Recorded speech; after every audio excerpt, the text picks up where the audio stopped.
ओम शांति। बाबा good morning. आज बाबा के 30 अक्टूबर 2020 के महावाक्य हैं। बाबा ने सार में कहा, मीठे बच्चे, तुम्हें एक बाप से एक मत मिलती है जिसे अद्वैत मत कहते हैं। इसी अद्वैत मत से तुम्हें देवता बनना है। बाबा ने प्रश्न पूछा, मनुष्य इस भूल भुलैया के खेल में सबसे मुख्य बात कौन सी भूल गए हैं? बाबा ने उत्तर में कहा, हमारा घर कहाँ है उसका रास्ता ही इस खेल में आकर भूल गए। अपने घर का रास्ता ही इस भूल भुलैया के खेल में हम सब भूल गए। पता ही नहीं है कि घर कब जाना है और कैसे जाना है। अभी बाप आए हैं तुम सबको साथ ले जाने। तुम्हारा अभी पुरुषार्थ है वाणी से परे स्वीट होम में जाने का। फिर हम सब ने गीत सुना, रात के राही थक मत जाना, सुबह की मंजिल दूर नहीं। ओम शांति। गीत का अर्थ और कोई समझ ना सके ड्रामा प्लान अनुसार। कोई कोई गीत ऐसे बने हुए हैं मनुष्यों के जो तुम्हें मदद करते हैं। जिन्होंने बनाया है उनको इसका अर्थ भी शायद पता नहीं होगा, और बाबा ने कहा वो जैसे तुम्हारी मदद के लिए बने हैं। बच्चे समझते हैं अभी हम सो देवी देवता बन रहे हैं। जैसे वो पढ़ाई पढ़ने वाले कहेंगे हम सो डॉक्टर बैरिस्टर बन रहे हैं। तुम्हारी बुद्धि में है हम सो देवता बन रहे हैं नई दुनिया के लिए। ये सिर्फ तुम्हें ही ख्याल आता है। अमर लोक नई दुनिया सतयुग को ही कहा जाता है। अभी तो ना सतयुग है ना देवताओं का राज्य है। यहाँ तो हो ही नहीं सकता।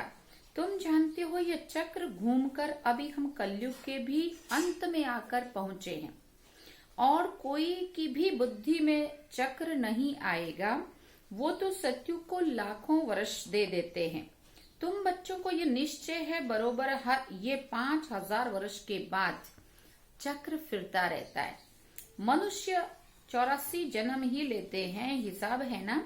इस देवी देवता धर्म को अद्वैत धर्म भी कहा जाता है, जहाँ दूसरा और कोई भी धर्म नहीं होता है। अद्वैत शास्त्र भी माना जाता है, वो भी एक ही है। बाकी तो अनेक धर्म है, शास्त्र भी अनेक है। तुम हो एक। बाबा ने कहा एक द्वारा एक मत मिलती है, उसको कहा जाता है अद्वैत मत। ये अद्वैत मत तुमको ही मिलती है। देवी देवता बनने के लिए ये पढ़ाई है ना, इसलिए बाप को ज्ञान का सागर नॉलेजफुल भी कहा जाता है। बच्चे समझते हैं हमको पढ़ाने भगवान, हमको भगवान पढ़ाते हैं नई दुनिया के लिए। ये भूलना नहीं चाहिए। स्कूल में स्टूडेंट कभी टीचर को भूलते हैं क्या? नहीं भूलते हैं ना। नहीं, गृहस्थ व्यवहार में रहने वाले भी जास्ती पोजीशन पाने के लिए पढ़ते हैं। तुम भी गृहस्थ व्यवहार में रहते हुए पढ़ते हो अपनी उन्नति करने के लिए। दिल में ये आना चाहिए हम बेहद के बाप से पढ़ रहे हैं। शिव बाबा बाबा भी है, प्रजापिता ब्रह्मा भी बाबा है। प्रजापिता ब्रह्मा आदि देव नाम वाला है, सिर्फ पास्ट हो गए हैं। जैसे गांधी भी पास्ट हो गए हैं ना, उनको बापूजी कहते हैं परंतु समझते नहीं है, ऐसे ही कह देते हैं। ये शिव बाबा सच सच है, ब्रह्मा बाबा भी सच सच है, लौकिक बाप भी सच सच होता है। बाकी मेयर आदि को तो ऐसे ही बापूजी कह देते हैं। वो सब है आर्टिफिशियल और ये है रियल। परमात्मा बाप द्वारा आकर आत्माओं को प्रजापिता ब्रह्मा द्वारा अपना बनाते हैं। उनके तो जरूर ढेर बच्चे होंगे।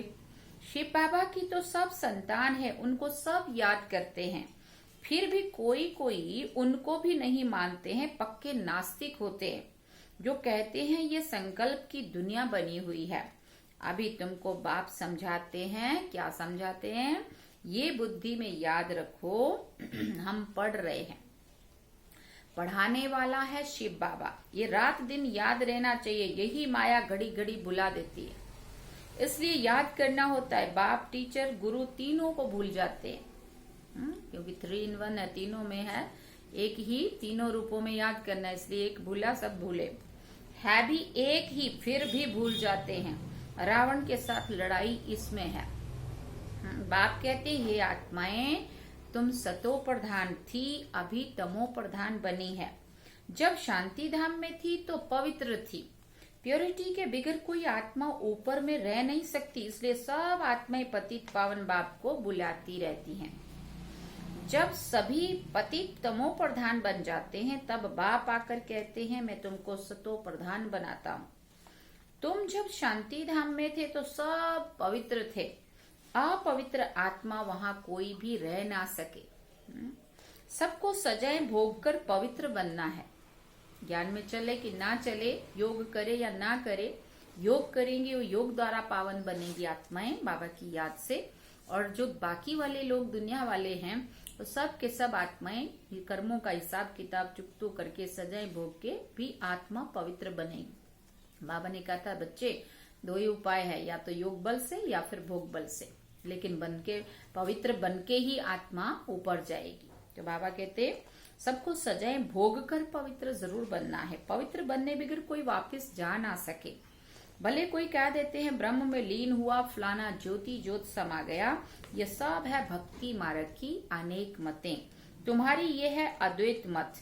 मनुष्य से देवता तो एक बाप ही बना सकते हैं। कल्प कल्प बाप आते हैं पढ़ाने, उनकी एक्ट हूबहू कल्प पहले मौफिक ही चलती है। ये अनादि बना बनाया ड्रामा है ना। सृष्टि चक्र फिरता रहता है, सतयुग त्रेता द्वापर कलयुग, फिर है ये संगम युग। मुख्य धर्म भी ये है डीटिज्म, इस्लामिज्म, बुद्धिज्म, क्रिश्चियनिज्म, अर्थात जिसमें राजाई चलती है। बाबा ने कहा 4 धर्म मुख्य धर्म है। ब्राह्मणों की राजाई नहीं है और ना ही कौरवों की राजाई है। अभी तुम बच्चों को घड़ी घड़ी याद करना है बेहद के बाप को। तुम ब्राह्मणों को भी समझा सकते हो, बाबा ने बहुत बार समझाया है। क्या समझाया है? पहले पहले ब्राह्मण चोटी है, ब्रह्मा मुख वंशावली पहले पहले तुम हो, ये तुम जानते हो। फिर भक्ति मार्ग में हम ही पूज्य से पुजारी बन जाते हैं, फिर अभी हम पूज्य बन रहे हैं। वो ब्राह्मण गृहस्थी होते हैं, ना कि सन्यासी। सन्यासी हठ योगी है, घर बार छोड़ना हठ है ना।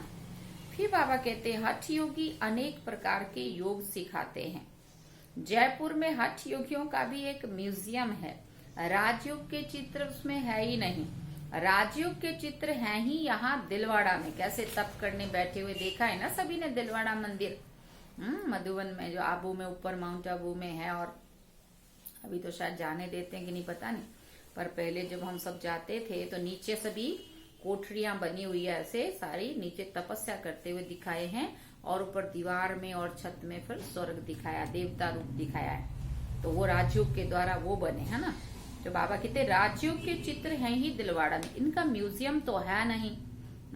हठ योग के कितने म्यूजियम है। राजयोग का मंदिर यहाँ भारत में ही है। ये है चैतन्य। तुम यहाँ चैतन्य में बैठे हो ना। मनुष्यों को कुछ भी पता नहीं है कि स्वर्ग कहाँ है। दिलवाड़ा मंदिर में नीचे तपस्या में बैठे हैं, पूरा यादगार है। जरूर स्वर्ग ऊपर में दिखाना पड़े, मनुष्य फिर समझ लेते हैं कि स्वर्ग ऊपर में है। ये तो चक्र फिरता रहता है। आधा कल्प के बाद स्वर्ग फिर नीचे चला जाएगा।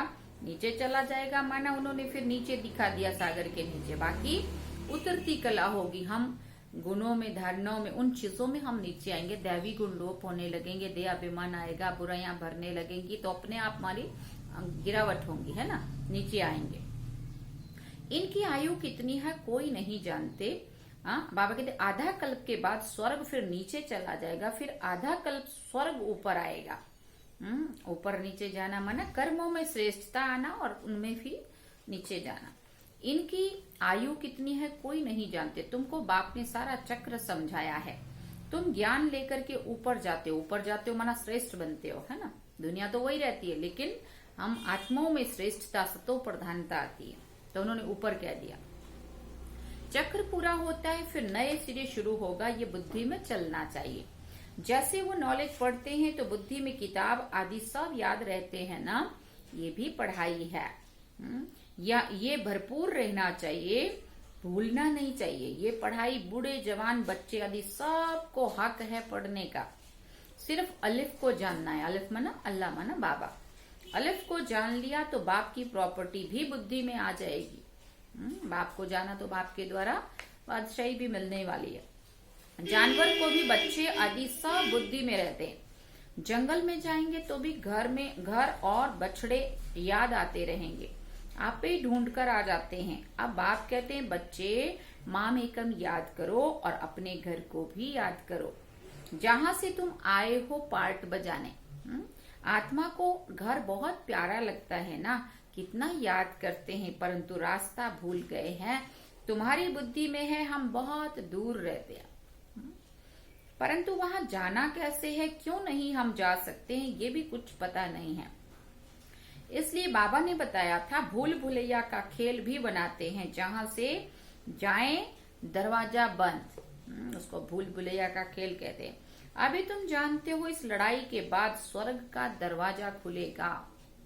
सुना, इस मृत्यु लोक से सब जाएंगे। इतने सब मनुष्य नंबरवार धर्म अनुसार और पार्ट अनुसार जाकर रहेंगे। देखा है ना ऊपर परम धाम का सीन, कैसे धर्म पिताओं की आत्माएं, सबसे पहले बाबा, उसके बाद ब्रह्मा विष्णु शंकर, उसके बाद लक्ष्मी नारायण ब्रह्मा सरस्वती, वो 2 आत्माएं, और उसके बाद सारे अपने 33 करोड़ देवी देवताएं, अष्टरत्न 16,108, उसके बाद सारे नीचे धर्म पिताएं, और धर्म पिताओं के पीछे उनकी लाइनें लगी हुई है ना।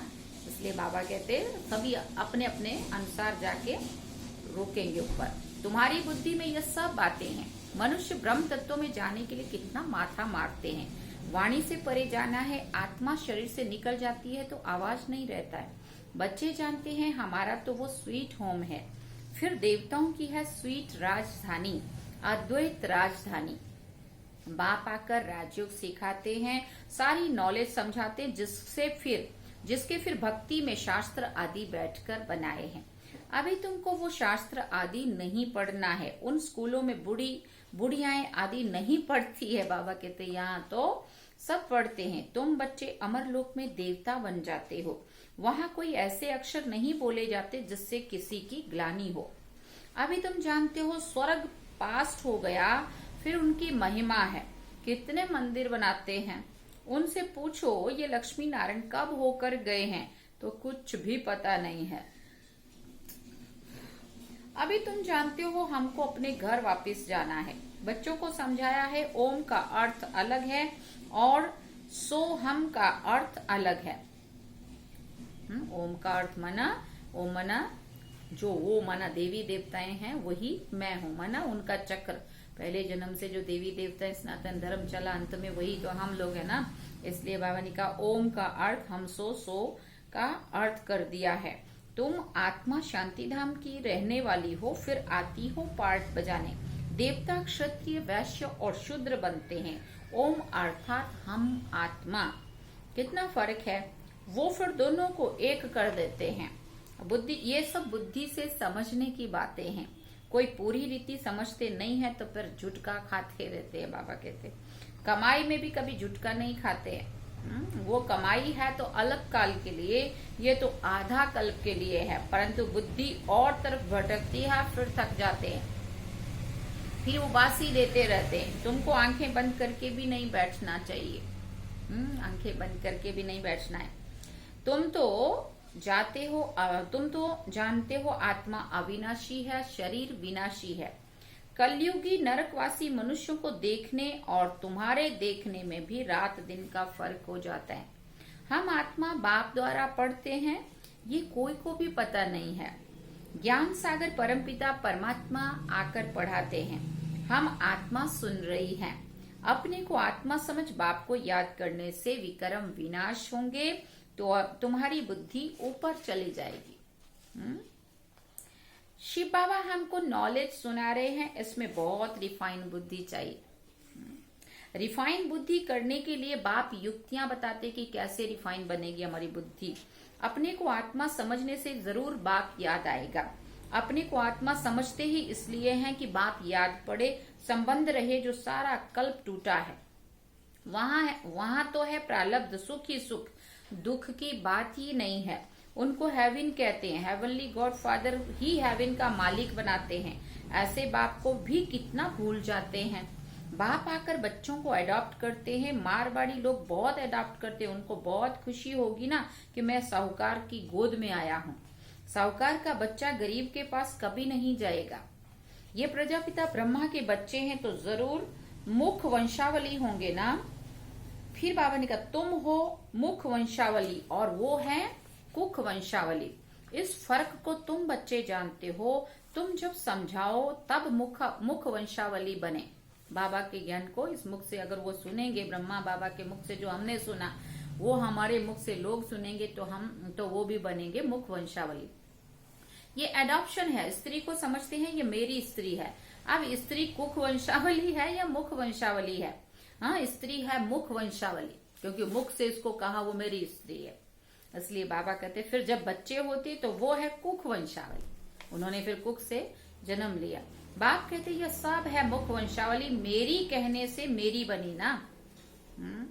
तो मेरे बच्चे हैं ये कहने से नशा चढ़ता है। तो ये है सब मुख वंशावली। आत्माएं थोड़ी मुख वंशावली होती हैं। आत्मा तो अनादि अविनाशी है। तुम जानते हो ये मनुष्य सृष्टि कैसे ट्रांसफर होती है।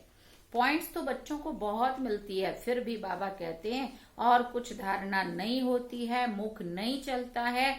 तो अच्छा तुम बाप को याद करते रहो तो तुम भाषण आदि करने वालों से भी ऊंच पद प्राप्त कर सकते हो। भाषण करने वाले कोई समय तूफान में गिर भी पड़ते हैं, वो गिरे नहीं। बाप को याद करते रहें तो जास्ती पद पा सकते हैं। सबसे जास्ती जो विकार में गिरते हैं तो 5 मंजिल से गिरने से हड्ड गुड टूट जाते हैं। 5वीं मंजिल है देह अभिमान। 4थी मंजिल है काम, फिर उतरते जाओ। बाप कहते काम महाशत्रु है, लिखते भी हैं बाबा हम गिर पड़े। क्रोध के लिए ऐसे नहीं कहेंगे कि हम गिर पड़े। काला मुंह करने से बड़ी चोट लगती है, फिर दूसरे को कह ना सके कि काम महाशत्रु है। बार बार समझाते हैं क्रिमिनल आंखों की बहुत संभाल करनी है। सतयुग में नगन होने की बात ही नहीं है। क्रिमिनल आई वहां होती नहीं है, सिविल आई हो जाती है। वो है ही सिविलियन राज्य, इस समय है क्रिमिनल दुनिया।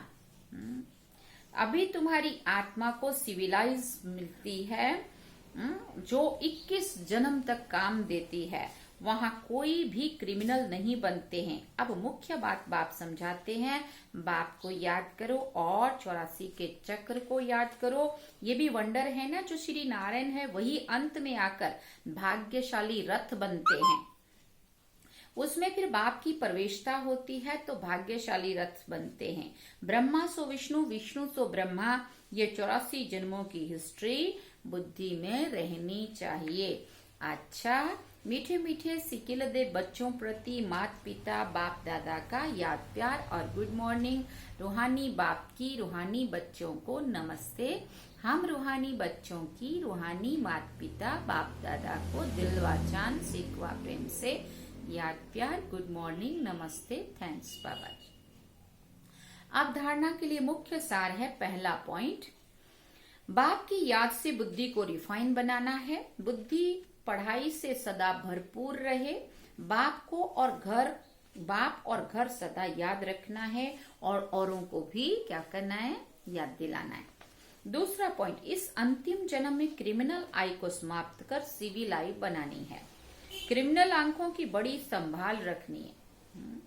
वरदान में बाबा ने कहा याद और सेवा के बैलेंस द्वारा चढ़ती कला का अनुभव करने वाले राज्य अधिकारी भव। क्या सुना?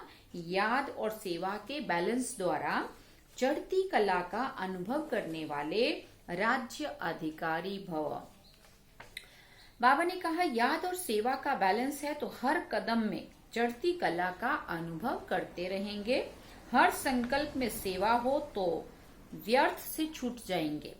सेवा जीवन का एक अंग बन जाए। जैसे शरीर में सब अंग जरूरी है ना, वैसे ब्राह्मण जीवन का विशेष अंग सेवा है। देखो आज बाबा ने सेवा को कितना महत्व दिया।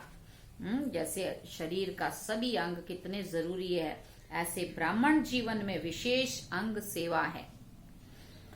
बहुत सेवा का चांस मिलना स्थान मिलना, संग मिलना, ये भी भाग्य की निशानी है। ऐसे सेवा का गोल्डन चांस लेने वाले ही राज्य अधिकारी बनते हैं। फिर बाबा ने स्लोगन में कहा, परमात्म प्यार की पालना का स्वरूप है सहज योगी जीवन। परमात्म प्यार की पालना का स्वरूप है सहज योगी जीवन। अच्छा, ओम शांति, ओम शांति, ओम शांति। ये है आज के बाबा के महावाक्य। सार में बाबा ने कहा, मीठे बच्चे, तुम्हें एक बाप से एक मत मिलती है जिसे अद्वैत मत कहते हैं। इसी अद्वैत मत से तुम्हें देवता बनना है। और हम सब ने गीत सुना, रात के राही थक मत जाना, सुबह की मंजिल दूर नहीं। चलो अभी बाबा को 1 मिनट याद करेंगे।